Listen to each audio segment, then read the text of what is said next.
আসসালামু আলাইকুম ওয়া রাহমাতুল্লাহি ওয়া বারাকাতুহু। সম্মানিত সকল বন্ধুরা আমার, আশা করি আপনারা সবাই ভালো আছেন, সুস্থ আছেন। আপনাদেরকে অসংখ্য ধন্যবাদ যে আপনাদের মনে কোরআন শেখার ইচ্ছা রয়েছে। আল্লাহ তাআলা আপনাদের ইচ্ছাগুলোকে পূরণ করুক। আজকে আমরা এই পাঠে শিখব ওয়াজিব গুন্না সম্পর্কে। এই ওয়াজিব গুন্না কিভাবে পড়তে হয়, এই ওয়াজিব গুন্নার হরফ কি কি এবং কয়টি। ওয়াজিব গুন্নার হরফ দুইটি। এখানে আপনারা দেখতেছেন নুন এবং মিম।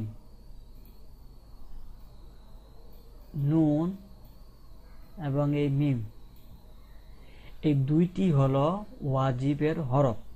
এখন এই ওয়াজিব গুন্না আমরা কিভাবে পড়ব, এই ওয়াজিব গুন্নাটা কিভাবে পড়তে হয় বা কিভাবে করতে হয়। এই ওয়াজিব এখানে আপনারা হয়তো দেখতে পাচ্ছেন যে নুনে এবং মিমে তাসদিদ থাকলে গুন্না করে পড়তে হবে, একে ওয়াজিব গুন্না বলে।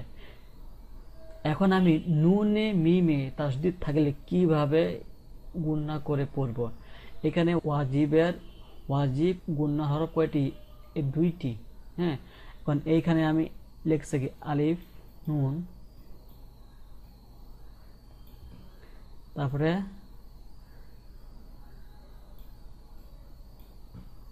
এই যে নুনে এবং নুনের উপরে আর এবং যদি মিমের উপরে যদি তাসদিদ থাকে তাহলে আমাকে ওই শব্দটা কি গুন্না করে পড়তে হবে। এখানে আছে কি আলিফ নুন জবর আন।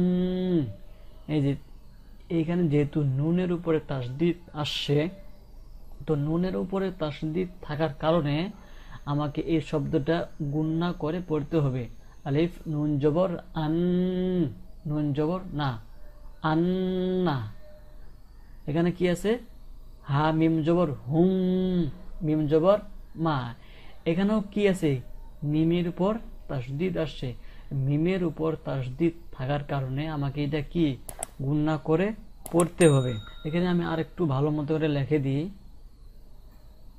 হা নুন বা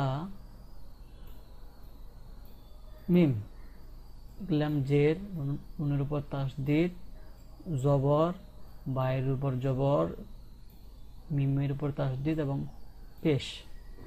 কারণ এইখানে আপনি খেয়াল রাখবেন যে নুন এবং মিম, নুন এবং মিমের উপর যদি তাসদিদ থাকে তাহলে আমাকে ওই শব্দটা গুন্না করে পড়তে হবে। এখন এই নুনের ডান পাশে যে কোনো হরফ থাকতে পারে। এখানে আমি এখন কি দিয়েছি? হা, হা নুনজের হিন, নুন জবর না, হিন না। এখানে হা না থাকে আপনার খ থাকতে পারে। এখানে যে কোনো হরফ থাক, ডানে বামে যে কোনো হরফ থাক, আপনাকে শুধু খেয়াল রাখতে হবে যে নুনের উপর বা মিমের উপর তাসদিদ আছে কিনা। যদি তাসদিদ থাকে তাহলে সেই শব্দ আমাকে গুন্না করে পড়তে হবে। এখানে আছে কি বা মিম জবর বাম, এটা উপর কি হবে? বাম, মিম পেশ মু, বাম্মু।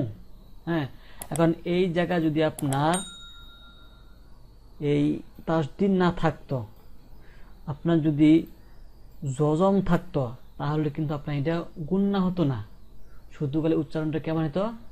বা মিম জবর বাম, বা মিম জবর বাম, শুধু খালি বাম হতো, এখানে কোনো গুন্না হতো না।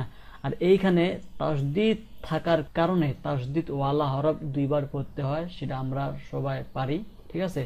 তো এইখানে মিমের উপরে তাসদিদ থাকার কারণে এটা কি হবে? গুন্না হবে। বা মিম জবর বাম, মিম জবর মা, বাম্মা।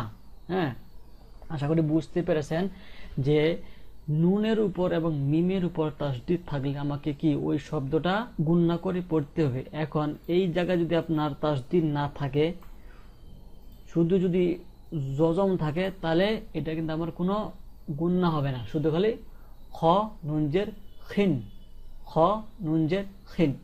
আর এইখানে তাসদিদ থাকার কারণে আমাকে এটা কি গুন্না করে পড়তে হবে। খ নুন জের খিন, নুন জবর না। তাহলে আপনাকে মনে রাখতে হবে যে নুন এবং মিমের উপরে যদি তাসদিদ থাকে, ঠিক আছে, তাহলে আমাকে ওই শব্দটা গুণনা করে পড়তে হবে। আশা করি বুঝতে পেরেছেন যে ওয়াজিব গুণনা কাকে বলে এবং ওয়াজিব গুণনা কিভাবে পড়তে হয়। নুন এবং মিমের উপর তাসদিদ থাকলে ওয়াজিব গুণনা করে পড়তে হবে। আপনাদেরকে এক কথায় মনে রাখতে হবে যে নুন এবং মিমের উপরে যদি তাসদিদ থাকে তাহলে শুধুমাত্র আমাকে গুণনা করে পড়তে হবে। আর তাসদিদ যদি না থাকে তাহলে কোনো গুণনা হবে না। যদি আপনার এমন থাকে আলিফ নুন জবর আন, আলিফ মিম জবর আম, এগুলাতে কি কোনো গুণনা হবে না। আলিফ নুন যদি নুনের উপর যদি জজম থাকে, মিমের উপর যদি জজম থাকে তাহলে কি গুণনা হবে না। যদি এ তাসদিদ থাকে তাহলে শুধু খালি গুণনা হবে। আপনাকে মাথায় রাখতে হবে যে নুন এবং মিমের উপর তাসদিদ থাকলে গুণনা করে পড়তে হবে। আশা করি আপনারা সবাই বুঝতে পেরেছেন। আজকে এই পর্যন্ত। আমরা এর পরের পাঠে শিখব ইকফার সম্পর্কে, ইকফার গুণনা সম্পর্কে। ইকফার হরফ কয়টি, ইকফা কিভাবে উচ্চারণ করে পড়তে হয়, এই বিষয়ে আমরা এরপরে পাঠে শিখব ইনশাআল্লাহ। আজকে এই পর্যন্ত। আপনারা সবাই ভালো থাকবেন, সুস্থ থাকবেন। আপনি যদি আমার এই চ্যানেলে নতুন হয়ে থাকেন তাহলে প্লিজ আমার এই চ্যানেলটা সাবস্ক্রাইব করে বেল বাটনটি ক্লিক করে রাখুন এবং আপনাদের বন্ধুদের সাথে এই ভিডিওটা শেয়ার করুন, ওনারাও যেন আপনাদের মাধ্যমে এই আরবি শিক্ষা শিখতে পারে। সবাই ভালো থাকবেন, সুস্থ থাকবেন, আমার জন্য দোয়া করবেন। আসসালামু আলাইকুম ওয়া রাহমাতুল্লাহি